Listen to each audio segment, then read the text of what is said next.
Welcome to the Scouting Report. My name is Aaron Goldsmith, Mariners broadcaster, and today we are joined by the Mariners 2020 first-round draft pick. He was taken 6th overall out of the University of Georgia. We are pleased to be joined by right-handed starting pitcher Emerson Hancock. Emerson, man, congratulations. This has been a whirlwind for you. How are you doing, my man? Doing great. I'm doing great. It's been a crazy past couple of days, a lot of people reaching out, but, man, I'm pumped to be a part of the Mariners, and thank you for having me on today. Oh, absolutely. I'm sure your life has been turned upside down in a very good way. First of all, you have to take us back to the moment in time where you were there and you got the phone call and you found out that you would be a Seattle Mariner and you were the 6th overall pick in the draft. What was that like for you? It was crazy. It was one of the coolest moments, most special moments I've ever had. I remember when Toronto was on the clock at 5, I actually got the call from my advisory, and they said, Seattle's going to take you at 6. Right after the commissioner said my name, Scott Hunter called me, put me on the FaceTime with everybody, and it was just really emotional for me to be around my family and friends like that, to experience a moment together. That was something that I'll remember forever for sure. Yeah, Scott oversees the draft for the Mariners and is obviously a critical part to this entire process and such a big reason why you are now a Seattle Mariner. The video of you FaceTiming with Scott and then on the screen, guys like Jerry DiPoto, Mariners general manager, went pretty viral. A lot of Mariners fans have had a chance to see that. Is that when it really kind of felt real, when you're now seeing Jerry DiPoto, Mariners general manager, and all these other people who have helped to make your dreams come true? That must have been absolutely surreal. It was crazy. I mean, it was so cool to have that experience. As a kid, you wonder, what is it like when these guys get picked? What do they go through? You see the videos on Twitter, but then to actually experience it is just something else. And, man, it was cool. I know for a minute I was kind of struggling just to say some words because it was just that emotional for me. And but it was awesome. It was. Obviously, your resume speaks for itself, and truly, Emerson, it's too long to list. We know in terms of your accolades on the field, your last full season, your sophomore year at the University of Georgia, you had a 1.99 earned run average. Obviously, you've got some filthy stuff, and you've got the build of a big league starting pitcher. We can read all the things, right? We can look at all the numbers, we can read all the awards, but can you tell us in your own words, Emerson, what you are like when you get up on the mound? I'm competitive. I'm fiery. I want to win. I want to give those guys on my team the best chance to do that. It's just kind of what I've always been about, being a pitcher. I love to fill up the zone, throw strikes, let the defense play behind me, get quick outs, and go long into games. That's just kind of who I am as a pitcher. It's just kind of what I've developed into at Georgia, and I'm just kind of looking forward to continue that on. We got to talk repertoire a little bit. We know you've got the heat. What is it in terms of a secondary offering that is your go-to pitch?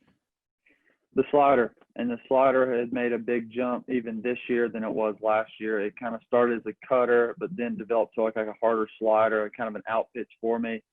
Next, I like to go to my changeup, which people are going to see more in SEC play. Unfortunately, we weren't to get to that point. But then I go to curveball, which is just more of a first pitch strike. Maybe I'm behind in the count and I need a strike, just kind of give a hitter something different. When we look at what you're able to do on the field and also off the field, Emerson, during your days at Georgia, it's clear that academics were a priority for you. You're in kind of a really cool class of student athletes. You became only the 4th ever student athlete at the University of Georgia to be a first-team academic All-American and also be selected in the first round of your respective sport. You're only the 4th ever to do it at Georgia, and I'd have to imagine there aren't that many at any school around the country. I'm curious, whether it be in your upbringing or whatever along the way, why is it that academics became such a priority for you? Because I think it probably became evident to you fairly early on that you could probably coast through school and be okay because of your athletic abilities, but you didn't rest on that, which is pretty impressive.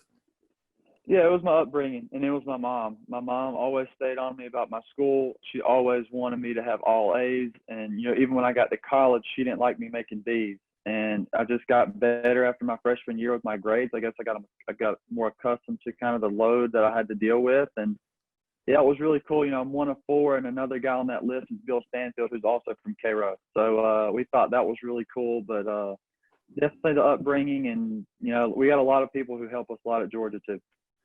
Now, since you mentioned your hometown, Cairo, Georgia, that's where you are right now. Tell us about where you are from. Tell us about the town. It's a small town where everything runs on football here on Friday night lights. You know, in high school football in Georgia, it's just college football in Georgia. That's what a lot of people kind of run their towns and cities on, and our community comes together for that, which is awesome. So that's real prominent. Just kind of the tradition, you know, my high school mascot's named the Syrup Makers. It's just kind of weird. A lot of people like to joke about it, but this goes back to the history and tradition of the city. How did you get into playing baseball, especially in a football-driven community? What was the first reason that you dipped your toe in the baseball waters? I really don't know how I got into it. I started when I was young. I remember when I was 5 or 6 years old, I always tried to play up with guys who were 7 and 8 just to get into that. We played a lot of backyard baseball when I was little. That's just something that I always remember.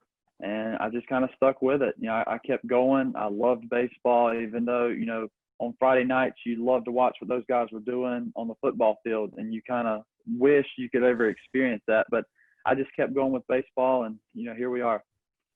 Hopefully we'll have something in your future that'll be even better than those Friday nights in Georgia, even though those sound pretty great.